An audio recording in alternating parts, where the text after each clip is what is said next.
6 বছরের সময় যখন মাটা মারা যায়, ডাইকা যখন বুকে নিয়ে এই কথা বলে মারা যায়, মুহাম্মদ কুল্লু হাইয়িন মাইয়িতুন, প্রত্যেক জীবিতকে মরতে হবে, কুল্লু জাদিদিন বাল, প্রত্যেক নতুনকে পুরান হইতে হবে। বিদায় বেটা আমি চললাম বইলা জ্বরের ভিতরে জানটা যখন দিয়া দিছেন, হায় হায় আমার মনে হয় আল্লাহ কি করে সইছেন জানি না, এই 6 বছরের ছেলে মার বুকের উপরে উঠা মনেই না কত চিৎকার দিছে। এখানে গেলে এরকমই দৃশ্য ভাসে, মনে হয় যে ছেলেটা চিৎকার দিতেছিল আম্মা আম্মা, বাবাও নাই তুও নাই, একটা ভাইও নাই একটা বোনও নাই, কোথায় চলে গেলি? 6 বছর বয়সের থেকে আবু তালেব, 6 বছর 6 মাস বয়সের থেকে 6 বছর 6 মাস বয়সের সময় দাদা মারা যায়। আবু তালেব 50 বছর 6 মাস 10 দিন, যেদিন আল্লাহর রসুলের বয়স 44 বছর 10 দিন বাতিজাকে সিনায় রাইখা পালছেন, সিনায় রাইখা। ভালোবাসা এতটুকু দিয়েছেন দুনিয়ার কেউ দিতে পারবে না। আমার বিশ্বাস, আমার মন বলে রবের পরে যদি কেউ মুহাম্মদুর রাসূলুল্লাহকে ভালোবাসা থাকে, তাহলে আবু তালেব ব্যতীত দ্বিতীয় কোনো ব্যক্তি আমি পাই না। আবু তালেবকে অবরুদ্ধ করবে মক্কায় কোনো ব্যক্তি? মক্কার মাটি এরকম সন্তান জন্ম দেয় না, প্রশ্নই উঠে না। ইতিহাস আমাকে বলে আবু তালেব 4 বছর পাতা চাবাইছেন, অবরুদ্ধ জীবন কাটাইছেন, শুধু বাতিজার দিকে দেখা। যতদিন পর্যন্ত জীবিত ছিল, ইতিহাস বলে মক্কার কাফেররা আল্লাহ রসুলকে শারীরিক কষ্ট দেওয়ার সাহস করেন নাই। সবাই যখন বিছনায় ছিলেন তখনও না, মৃত্যু শয্যায় যখন কাতরাইতে ছিল তখনও কেউ সাহস করে নাই। বলছে এই শরীরে যতক্ষণ পর্যন্ত রূহ আছে, যদি বাতিজাকে শারীরিক কষ্ট দেয়, চাই সেটা একটা পাথরের কণা হোক, আবু তালেব জীবিত হইয়া উঠবে আর পাথর মারবে না আমাদের গায়ে। জিজ্ঞাসা করবে এটা কোন পাহাড়ের, ওই পাহাড় উঠায় নিয়ে আস, মার ওর মাথায়, আমার বাতিজার গায়ে পাথরের কণা। এতটুকু ব্যক্তিত্ব, 4 বৎসর পাথরের পাতা যাব। ভালোবাসা যদি শুধু ভালোবাসাই থাকে, তাহলে আবু তালেবের চেয়ে কেউ ভালোবাসা দেখাইতে পারে না দুনিয়ায়। হায়, এই জন্যই তো আল্লাহর রসুল, যার ইশারা পাইলে ভাগ্য খোলে, ইশারা পাইলে, অথচ যার ঘুম 6 বছর 6 মাস বয়সের বাচ্চা, যে মাকে হারায় ফেলছে, বাবাকে হারায় ফেলছে, না একটা ভাই ছিল, না একটা বোন ছিল, না আপনজন ছিল, দুজাহানের বাদশাহ যিনি, যাকে তৈরি না করলে আল্লাহ কিছুই করতেন। আল্লাহ আদম আলাইহিস ইসলামকে বলছিলেন লাউলাহু লামা খালাকতুকা ইয়া আদম, আদম ইনি না হইলে তোমার অস্তিত্ব হতো না। তোমার অস্তিত্ব কেন, কিছুই হইতো না। কোরআন তো আমাকে বুঝায় ওয়ামা আরসালনাকা ইল্লা রাহমাতাল লিল আলামিন, এই আয়াত আমাকে বুঝায় আল্লাহর রসুলের রহমতের কষ্টি পাথরে মনে হয় আরশও তৈরি হয়েছে, কুরসিও তৈরি হয়েছে, এর ছোঁয়ায় তৈরি হয়েছে। রসুলকে আল্লাহ রহমত বানাইছেন, এক কষ্টি পাথর, এক পাথর, পরশ পাথর, যার ছোঁয়া দিছেন আর তৈরি হয়েছে, ছোঁয়া দিছেন আর তৈরি হয়েছে। তৈরি যখন সব শেষ, তখন আল্লাহ ঘোষণা দিছেন ওমা আরসালনাকা ইল্লা রাহমাতাল লিল আলামিন, সমগ্র জগতের জন্য আপনি রহমত। ওই মুহাম্মদুর রাসূলুল্লাহর ইঙ্গিত পাইলে ভাগ্য খুলতো, ইঙ্গিত। আবু তালেবের বুকে তো আল্লাহ রসুলের রাত্র কাটছে। ইতিহাস আমাকে বলে, আমার বিবেক বলে, আমার বুদ্ধি বলে, আমার বিদ্যা বলে, আল্লাহর রসুল গুলশাবকে ইশারা করছেন, সে মরাটা জীবিত হইয়া চিৎকার দিতে দেরি করে না, লাব্বাইক ওয়া সাদাইক ইয়া যাইনা ওয়াফা ইয়াউমিল কিয়ামা। গুলশাব বলতেছিল দুজাহানের বাদশাহ, ইশারা করতে দেরি, আমার ভাগ্য খুলতে দেরি হয় নাই, কিয়ামত পর্যন্তর জন্য আমার ভাগ্য খোলা গেছে। তা আল্লাহর রসুল বলছে এত সুন্দর আরবি বলিস, শিখলি তো শিখলি কোত্থেকে, তোকে কিছু আরো জিজ্ঞাসা করি, লিমান তাবুদ, ইবাদত কার করিস? তো গুলশাব বলতেছে ফিস সামাই আরশুহু, ইবাদত তো ওনার করি যার আকাশে আরশ, ওয়াফিল আরদি সুলতানুহু, জমিনে যার রাজত্ব, ওয়াফিল বাহরি সাবিলুহু, সমুদ্রের ভিতরে যার রাস্তা, ওয়াফিল জান্নাতি রহমাতুহু, জান্নাতের ভিতরে যার রহমত, ওয়াফিল নারি ইকাবুহু, জাহান্নামের ভিতরে যার শাস্তি। বলছে মান আনা, আমি কে? বল না, তো বলছে আনতা রাসূল রাব্বিল আলামিন, আপনি সমগ্র জগতের রবের রসুল, খাতামান নবিয়্যিন, আপনার পরে আর কোনো নবী আসবে না, আপনি নবুয়তের ঘরের তালা, এই ঘরে আর কেউ ঢুকবেও না, আর কেউ বাহিরও হবে না, আপনি সর্বশেষ নবী। মান আমানা বিকা ফাজ, যে আপনার গোলাম হবে, আপনার অনুগত্য হবে, শুধু ভালোবাসবে না, আপনার অনুগত্য হবে, তার কপাল আমার মতো খোলা যাবে। ওমান কাযিবা খাবা ওয়া খাসির, যার ইঙ্গিত পাইলে ভাগ্য খোলে। হায় হায়, যার শরীরে টাচ লাগলে ভাগ্য খোলে। আল্লাহ রসুল জুমার নামাজ পড়াইতেন খেজুর গাছের উপরে পিঠ লাগায়া। ওই সময় মেম্বর ছিল না, কে জানি কোত্থেকে মেম্বরের প্রযুক্তি শিখা আসছে। আইসা বলছে, ইয়া রাসূলুল্লাহ, মেম্বর বানায়া দেই। আর কতদিন দাঁড়ায় দাঁড়ায় খুতবা দিবেন, মেম্বরে উঠবেন বসবেন খুতবা দিবেন। তো মেম্বর যখন বানায়া দিছে, আল্লাহ রসুলেরও পছন্দ হয়েছে, দাঁড়ায় দাঁড়ায় আর কতদিন খুতবা দিব। মেম্বরে পা রাখতে দেরি, শুকনা খেজুর গাছ বাচ্চার মতো কাঁদতে দেরি করে নাই। আল্লাহু আকবার। শুধু কাঁদে নাই, সে তো বলতেও ছিল মনে হয় আমার কাছে যে শুধু কাঁদে নাই, বিলাপ করতেছিল সে, কোত্থেকে এই ব্যক্তি আসলো, সে কোত্থেকেই মেম্বরের প্রযুক্তি পাইল, আর মেম্বরই বা কোত্থেকে বানাইলো, আমাকে বঞ্চিত করলো তো করলো কেন। আল্লাহর রসুল তার কান্নার আওয়াজে নিচে নাইমা আসছেন, হাত বুলাইতেছিলেন, সান্ত্বনা দিতেছিলেন, তোকে ছোঁয়া দিতে থাকবো, পায়ের নিচে রেখা দিব, তোর গায়ে ছোঁয়া দিয়া মেম্বরে উঠবো। আল্লাহর রসুল শান্ত করতে পারেন নাই।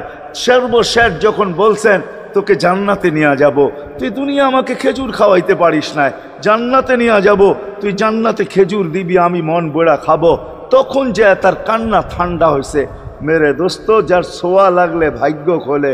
আবু তালেব তো বুকে ঘুমাইতেন, মুহাম্মদুর রাসূলুল্লাহ তো আবু তালেবের বুকে ঘুমাইতেন।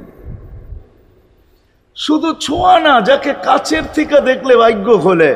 আল্লাহ রসুল ঘুমায় আছে, জাবের রাদিয়াল্লাহু তাআলা আনহু পাহারা দিতেছেন।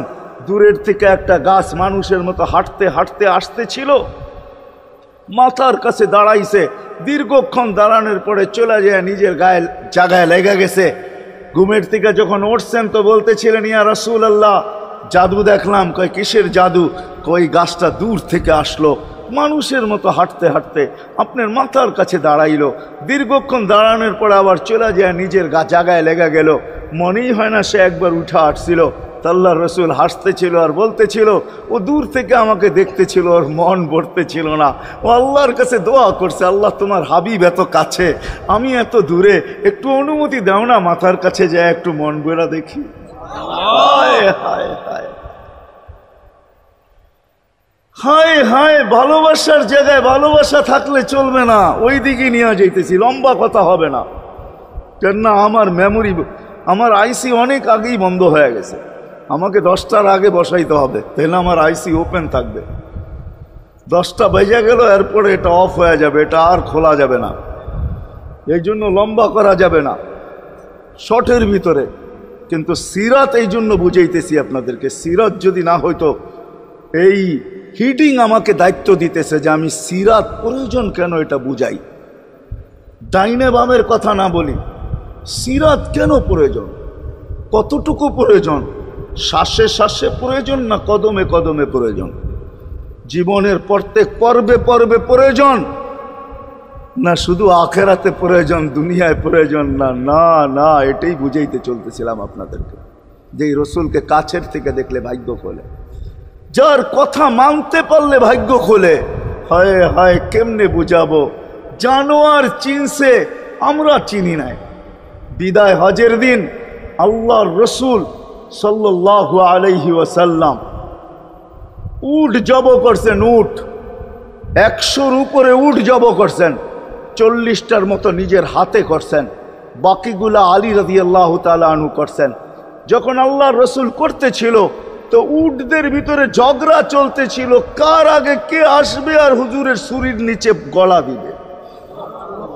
উট চিনছে, আমরা চিনি।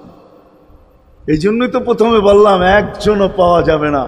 চুল শতবার কাটলাম, আজ পর্যন্ত একবারও উচ্চারণ করলাম না সেলুনে যায়া যে আজকের চুল আমাকে নবীর স্টাইলে কেটে দিবে। তোর সব স্টাইল, আমি নবীর স্টাইলে কাটতে আসছি, আমাকে নবীজির স্টাইলে কেটে দিবে। কি বলছেন কোনোদিন কেউ? হ্যাঁ, হাত উঠে বলেন, কেউ বলছেন কোনোদিন? না না না না না। আপনি ভালোবাসেন বটে, কিন্তু আমার বিশ্বাস যদি একদিনও বলতেন আর একদিনও কাটতেন, তা আল্লাহ রসুলের সিরাত আদর্শ এতটুকু দামি, একদিনের চুল কাটা আপনাকে জান্নাতে নিতে পারত। একদিনের চুল কাটা বিশ্বাস হয় না? হ্যাঁ, মনে হয় না যে একদিনের চুল কাটা দিয়া জান্নাতে যাব কি করে, ঠিক না? এই উম্মত তো এক নেকি দিয়া জান্নাতে যাবে। কয় নেকি দিয়া? একটা নেকি দিয়া জান্নাতে যাবে এই উম্মত। অন্য উম্মতের কথা জানি না আমি, এই উম্মত এক নেকি দিয়া জান্নাতে যাবে।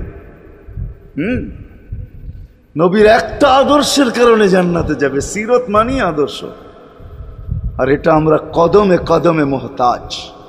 কেননা এই ছোট জীবনটা যদি গ্রহণযোগ্যতা পর্যন্ত পৌঁছাইতে হয় আল্লাহর কাছে, চাই নারী হই, চাই যুবক হই, চাই বৃদ্ধ হই, যেই মানুষই হই না কেন, যেখানেরই হই না কেন, যেই বাসারই হই না কেন, যেই বর্ণেরই হই না কেন, যেই পেশারই হই না কেন, যেই সোসাইটিরই হই না কেন, এই জীবনটাকে যদি গ্রহণযোগ্যতা পর্যন্ত পৌঁছাইতে হয় কার কাছে? দুনিয়া আলাদের কাছে না, মালিকের কাছে, যিনি এক ফোঁটা পানির থেকে অস্তিত্ব দিছেন, যার কাছে আবার আমাদেরকে ফিরা যেতে হবে।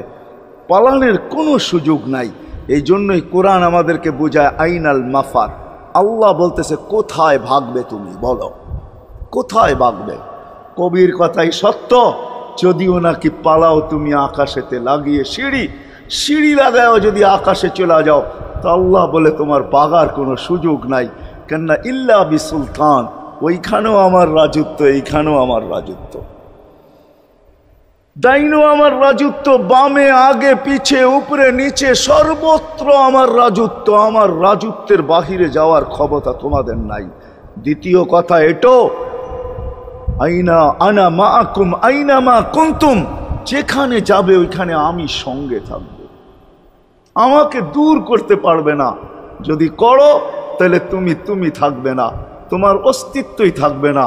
কেন আমাদের ভিতরে আল্লাহ নাই বটে, কিন্তু আল্লাহর একটা পাওয়ার আছে যেটাকে রূহ বলে। কুলির রূহ মিন আমরি রব্বি, আল্লাহর একটা পাওয়ার, একটা সিফত, সবচেয়ে শক্তিশালী পাওয়ার যেটা, ওটা আমাদের ভিতরে আল্লাহ ঢুকায় রাখছেন, যেটাকে আমরা রূহ বলি।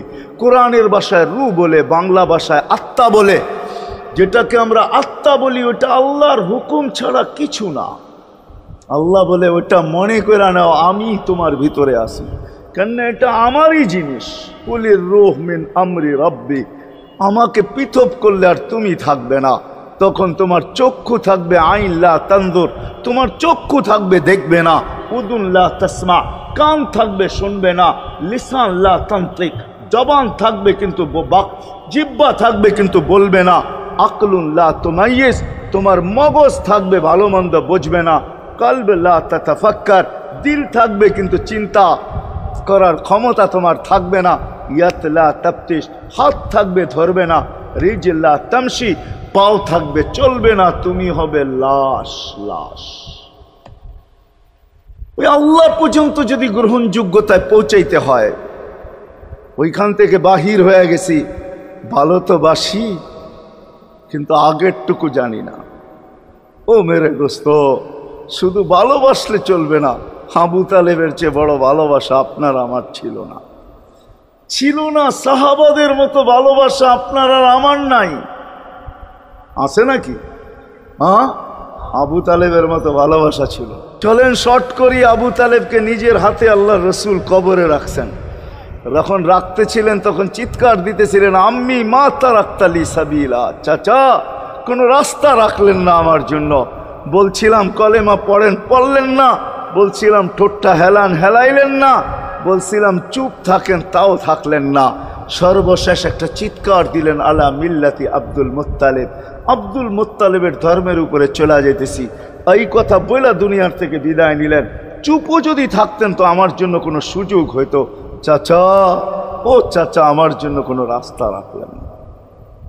ভালোবাসা কাজে দিবে না।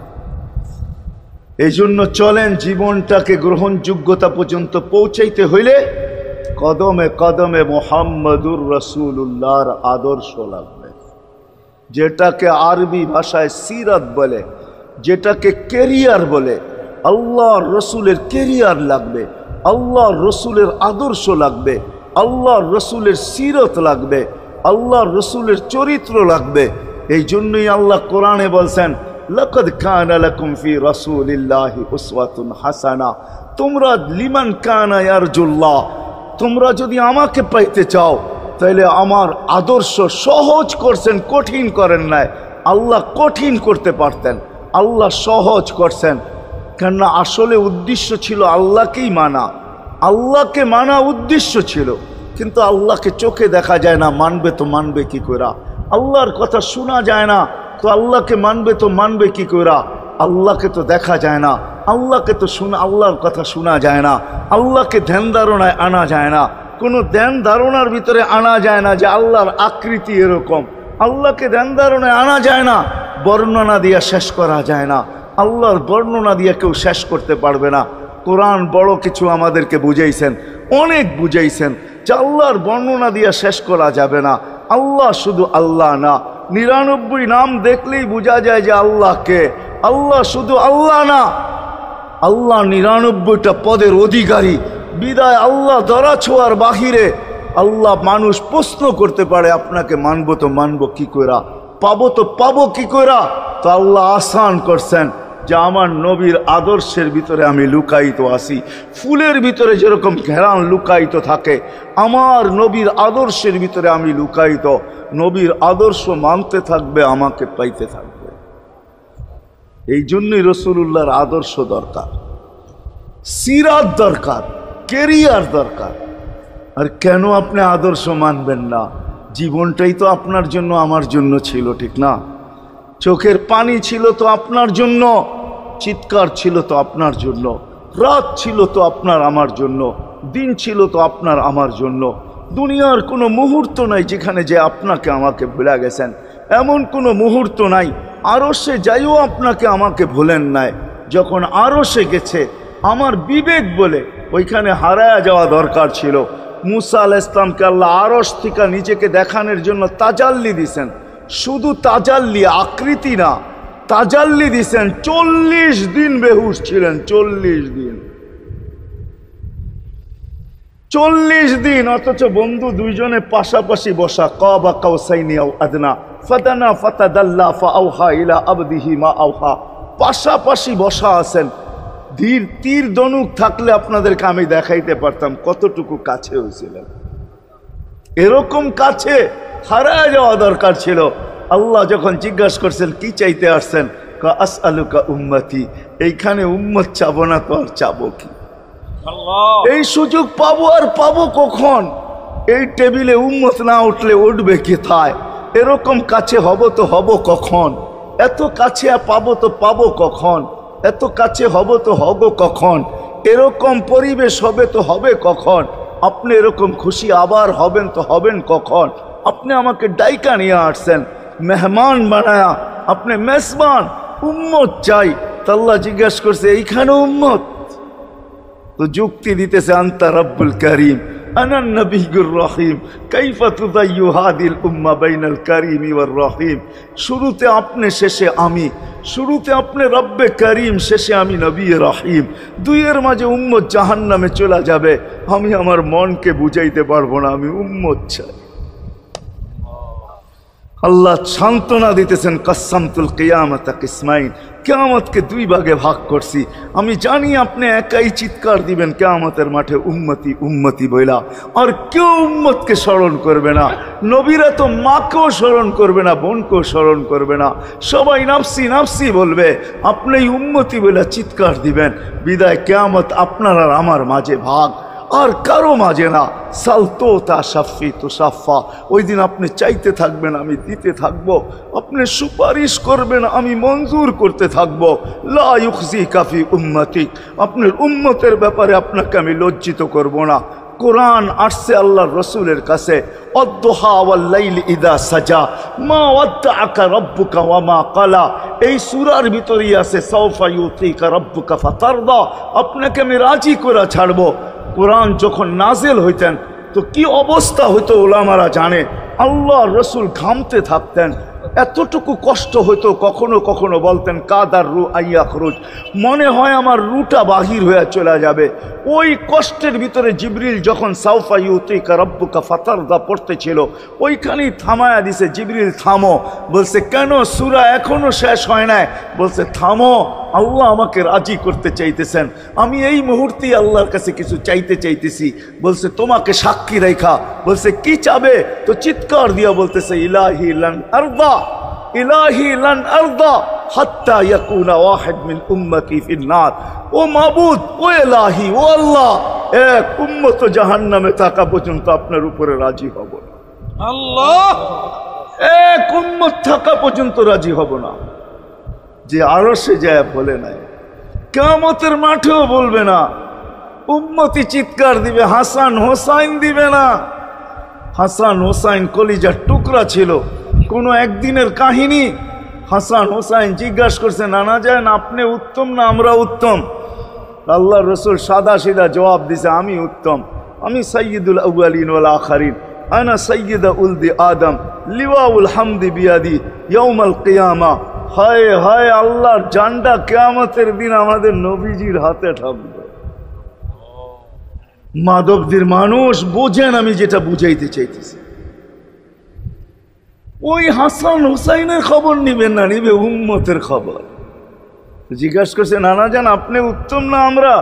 আল্লাহ রসুল বলছে আমি উম্মত। দুইজনে হাসতে হাসতে কুটা কুটা। আল্লাহ রসুল বলছে এত হাসো কেন? জবাব হয় নাই।